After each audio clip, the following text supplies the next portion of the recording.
देसी poultry farming में challenging कब आता है, चैलेंजिंग फेस कब करना पड़ता है?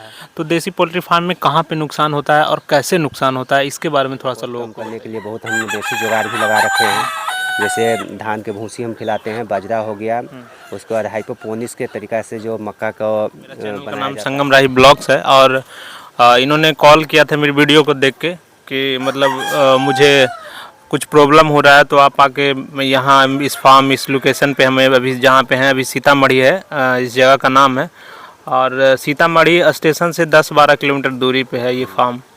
तो इनको दिक्कत आ रहा था, तो क्या दिक्कत है, क्या परेशानी है, वही चीज़ हम जानने के लिए आए हैं ताकि अगर कोई भी किसान देखना चाहे या फिर किसी को भी परेशानी हो तो वो इस चीज़ को इस वीडियो को देखकर समझ पाएँ। इसीलिए हम अपने चैनल पे इनका वीडियो हम डालेंगे, बनाएंगे, किस तरीके से इनको क्या दिक्कत होता है, कहाँ पे परेशानी होता है, इसी को लेकर हम आज यहाँ पे आए हुए हैं। सोनाली मुर्गा का पालन कैसे किया जाता है, उसको फ्री रेंज में कैसे पालन करते हैं और क्या क्या चीज़ हम खिलाते हैं, वो सब कुछ आपको हम दिखाते हैं। किसान भाई, आप लोगों का स्वागत है एक और वीडियो में।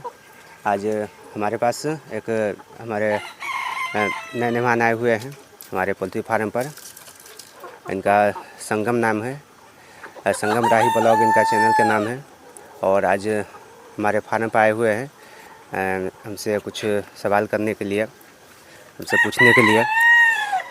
आज हम अपने वीडियो के मार्फत से आप लोगों को दिखाते हैं हमेशा मुर्गा का पालन कैसे किया जाता है, उसको फ्री रेंज में कैसे पालन करते हैं और क्या क्या चीज़ हम खिलाते हैं, वो सब कुछ आपको हम दिखाते हैं। इनसे बात करेंगे।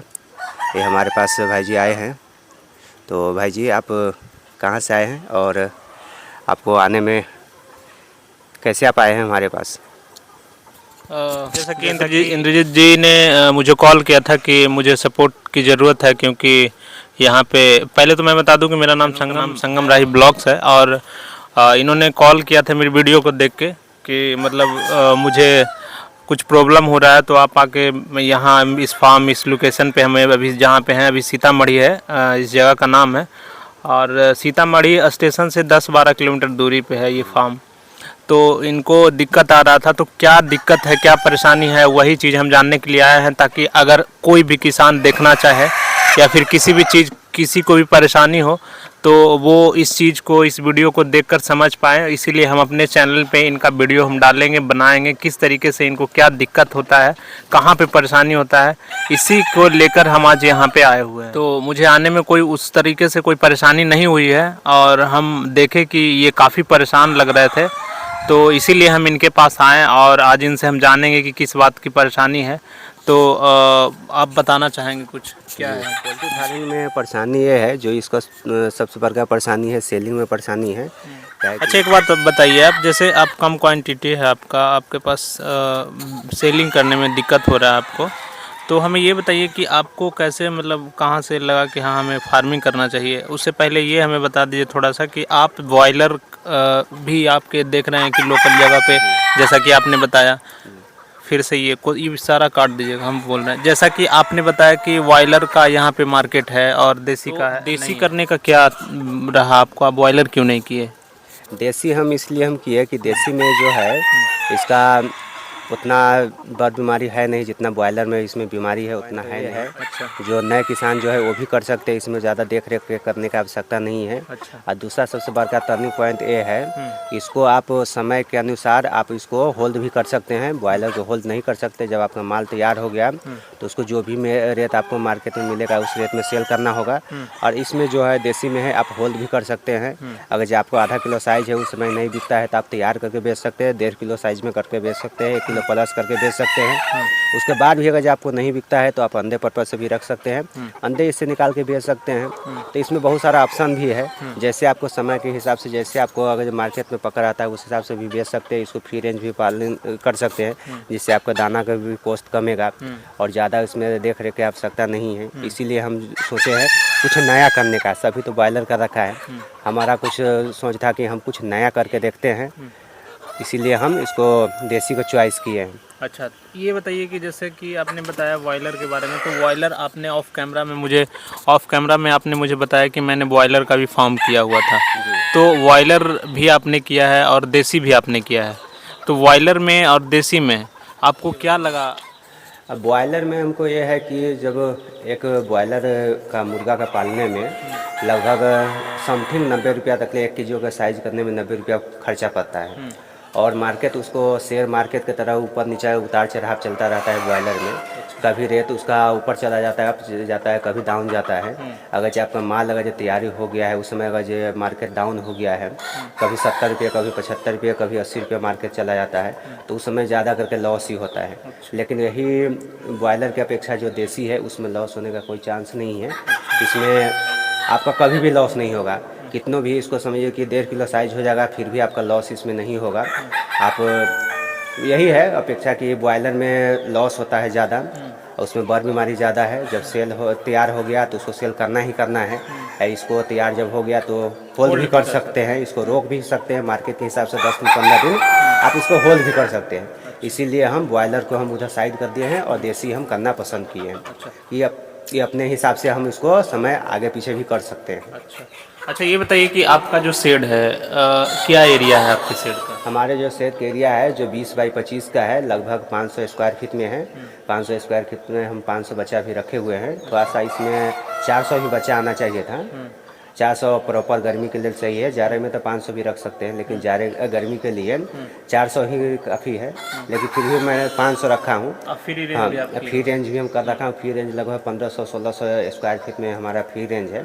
तो सवेरे हम लगभग 5 बजे हम समथिंग 5 बजे निकालते हैं फ्री रेंज में, और 8 साढ़े 8 बजे हम फार्म के अंदर बंद कर देते हैं। फिर शाम को भी हम फ्री रेंज में फार्मिंग करते हैं।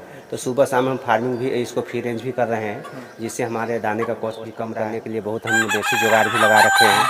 जैसे धान के भूसी हम खिलाते हैं, बाजरा हो गया, उसके बाद हाइपोपोनिक्स के तरीक़ा से जो मक्का का बनाया जाता है, हरा चारा 1 किलो मक्का से 7 किलो 8 किलो हरा चारा जो बनाया जाता है वो भी हम बना के अपने मुर्गी को खिलाते हैं, जिससे हमारे मतलब कि हाइड्रोपोनिक तरीके से। अच्छा, उससे 1 किलो मक्का से 7 किलो 8 किलो हरा चारा तैयार होता है, वो भी हम खिलाते हैं। उसके बाद खिचड़ी हो गया। अच्छा। उसके बाद चावल पका के सब हम देते हैं जो भी। उसके बाद हरा सब्जी उब्जी जो भी होता है मार्केट में वो भी हम अपने मुर्गी को खिलाते हैं। अच्छा। और वैसे आप लोग भी देख सकते हैं तो बाहर फ्री रेंज पे सब मुर्गी से हमारी चल रही है, धान की भूसी उसी ये सब खा हो रही है, तो हमारा दाना का कॉस्ट भी बहुत कम रहा है। अच्छा, ये बताइए कि जैसे आप फ्री रेंज में रखे हुए हैं और ग्रीन फीड देते हैं, आप भूसी वगैरह देते हैं, तो उससे कितना फीड कॉस्ट में बचत आता है?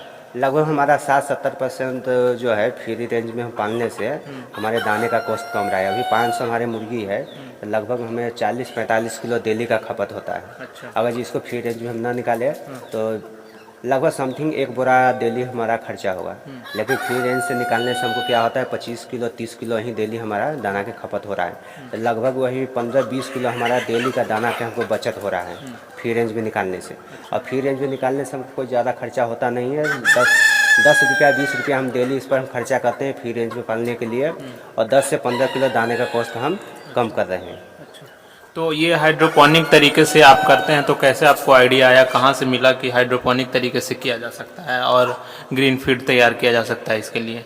हाइपोपोनिक्स वाला हमको जब हम वीडियो एक देखे थे कुछ दिन पहले, हमारे पास मुर्गी को खिलाने के लिए दाना नहीं था। हमारे पास पूरा दाना वाना ख़त्म हो गया था। तो उस समय हम बहुत यूट्यूब पर वीडियो देखे थे। वो एक वीडियो उस पर देखे, उसमें हाइपोपोनिक्स तरीक़ा से मुर्गी को खिलाया जा रहा था और दाना का कॉस्ट बहुत कम किया जा रहा था। तो हमको भी आइडिया आया कि क्या ये हम भी कर सकते हैं ऐसे मक्का से हम हरा चारा तैयार करके अपनी मुर्गी को खिला सकते हैं, जिससे हमको दाना के कॉस्ट कमेगा। तो हम उस पर काम करना शुरू किए। मार्केट में हम गए अपना, और जो प्लास्टिक का ट्रे जो होता है उसको हम लेके आए, 2 लेके आए थे। उसमें थोड़ा सा मक्का के हम पहले उसको हम अपने वीडियो पर, हम अपने चैनल पर भी हमेशा वीडियो हम डालते हैं। अगर आप लोगों को चाहिए वीडियो तो हमारे चैनल पर आप जा सकते हैं। हमारे चैनल का नाम है इंद्रजीत देसी पोल्ट्री फार्म, या दूसरा चैनल है इंद्रजीत पोल्ट्री फार्म 2, उस पर भी आप जाके देख सकते हैं फिर फार्मिंग कैसे किया जा रहा है और मुर्गी को हम कैसे खिलाते हैं, सारा वीडियो उस पर मिल जाएगा। Long video, short video, live भी हम ऐसा चलाते हैं, उस पर भी आप देख सकते हैं। तो हमको मार्केट से आइडिया, यूट्यूब से आइडिया मिला। मार्केट से हम ट्रे लेके आए, उसका मक्का को हमने फूलने के लिए रखे थे 24 घंटा। उससे जब फूल गया उसके बाद एक चट्टी का बोरा जो होता है उसमें हम रखे थे अंकुरन के लिए। 24 घंटा से लेकर 48 घंटा में वो अंकुरन हो जाता है। उसके बाद ट्रे में हम रख दिए और पानी के फुहारा आधे घंटा 1 घंटा पर उसको देकर 8 से 10 दिन में हमारा हरा चारा तैयार हो जाता है मुर्गियों के खाने के लिए। तो इस प्रकार से हम हरा चारा तैयार करके अभी मुर्गियों को खिला रहे हैं। डेली लगभग समझिए 2 से 3 दिन पर हमारा तैयारी हो रहा है। हमारे पास अभी उतना साधन नहीं है, इसलिए हम डेली तैयार नहीं कर पाते हैं। उस पर काम कर रहे हैं हम। आगे चल के उस पर एक बेहतरीन तरीक़ा से जब आप दोबारा हमारे पास जब आइएगा तो उस पर भी एकदम पूरा उसको हम सोचते हैं कि एक प्लान बनाए और उस हिसाब से डेली हम 10 किलो 15 किलो 20 किलो डेली चारा हरा चारा तैयार करें। तो उस पर हम काम ये कर रहे हैं। अभी उस पर हमको रिजल्ट अभी 50-60% ही रिजल्ट हमको मिल पाया है, साधन न होने की वजह से। तो उस पर हम कार्य कर रहे हैं। आगे चल के उस पर और बेहतरीन तरीक़ा से हम काम करेंगे। अच्छा, ये बताइए कि देसी पोल्ट्री फार्म में ऐसा भी बोला जाता है कि मतलब ये देसी पोल्ट्री फार्म में नुकसान तो हमें जितना जानकारी है, नुकसान तो इसमें न के बराबर है। अगर जब बाई चांस कोई भी बीमारी अगर जो आ जाता है और समय पर आप बीमारी को देख रेख नहीं कर पाते हैं, अगर जो आपको मोलालिटी ज़्यादा अगर जो मुर्गा से मर जाता है तो उस समय लॉस होता है। बाकी बात इसमें लॉस का कोई चांस नहीं है, कहीं से कोई हमको नहीं दिख रहा है कि इसमें कहीं से कोई लॉस है। काहे कि आप छोटा जब साइज़ रहेगा आधा किलो का तभी आप बेच सकते हैं। उसके बाद जब आपका किलो साइज होगा तो भी बेच सकते हैं, मीट पर्पज़ से बेच सकते हैं। जब आपका मुर्गी तैयार हो जाएगा तो अंडे के लिए भी आप इसको निकाल के बेच सकते हैं। तो हमें नहीं लग रहा है इसमें जो कहीं से कोई भी नुकसान इसमें है। जहाँ तक कि फ़ायदे का ही सौदा है ये, लेकिन इसमें नुकसान हमें नहीं लग रहा है। देसी पोल्ट्री फार्मिंग में चैलेंजिंग कब आता है? चैलेंजिंग फेस कब करना पड़ता है? उस समय आता है जिस समय आपका पूरा बिल्कुल माल तैयारी हो जाता है, आप और आपको मार्केट में पकड़ नहीं है, उस समय सेल आप नहीं कर पाते हैं, आपको खिलाने के लिए आपके पास पैसा नहीं है। उस समय बहुत ज़्यादा चैलेंज आ जाता है कि हम इसको पाले कैसे। तो उस समय अगर जो उसके पास नॉलेज है, ट्रेनिंग अगर जो ले रखा है, वो तो कैसे भी इसको पाल लेगा। जिसके पास ट्रेनिंग नहीं ले रखे हैं, जिसको जानकारी नहीं है कि हमारे पास दाना नहीं है, हमारा मुर्गी सेल नहीं हो रहा है, हम कैसे उसको अथी करें। उस समय वो आदमी घबरा जाता है और घबरा कर जो भी रेट उसको मिलता है उसी रेट में वो सोचते कैसे भी हम इसको बेच के हटा दें। तो उस समय वो आदमी घबरा जाता है, उसी समय उसको लॉस हो जाता है। अगला जो आदमी जो बैठा हुआ है वो तो सोचता रहता है कि आदमी कैसा आदमी है, उसको हमेशा सोचता रहता है कि जितना हमको सस्ता में मिल जाए, किसी तरह से ये फंस जाए और सस्ते में हमको माल दे दे। उस समय आदमी फंस जाता है। तो उस समय घबराना नहीं है। आप पहले अगर जो आपको मुर्गा फार्म में या पोल्ट्री फार्म करना चाहते हैं तो पहले इसके बारे में जानकारी ले लीजिए, पूरी तरह से जानकारी ले लीजिए। जानकारी लेने के बाद ही आप काम कीजिएगा तो आपको ना सेल होगा। इसमें थोड़ा सा सेलिंग में चैलेंजिंग है, लेकिन फिर भी परेशानी घबराने की बात नहीं है। आपके पास ऑप्शन कितना सारा ऑप्शन है। आप छोटा सा चूजा भी बेच सकते हैं, उसके बाद आप तैयार करके भी बेच सकते हैं, उसे अंडा भी निकाल कर बेच सकते हैं। अगर आपके पास पैसा है तो अंडे से आप हैचरी लगाकर चूजा निकाल कर वो भी मार्केट में सप्लाई कर सकते हैं।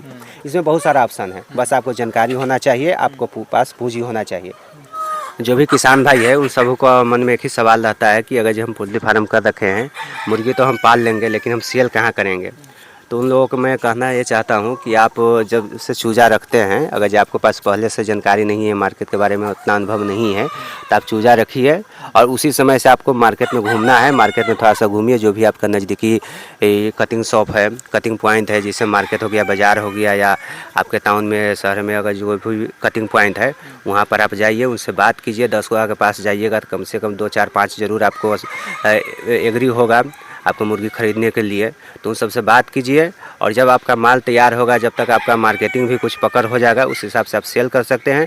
फेरी वाला के भी दे सकते हैं, कटिंग पॉइंट पे भी दे सकते हैं, अंडे पर्पज़ से भी निकाल के आप सेलिंग कर सकते हैं। तो इसमें थोड़ा सा आपको घूमना पड़ेगा, थोड़ा सा आपको हराने होगा, मार्केट कुछ पकड़ना पड़ेगा।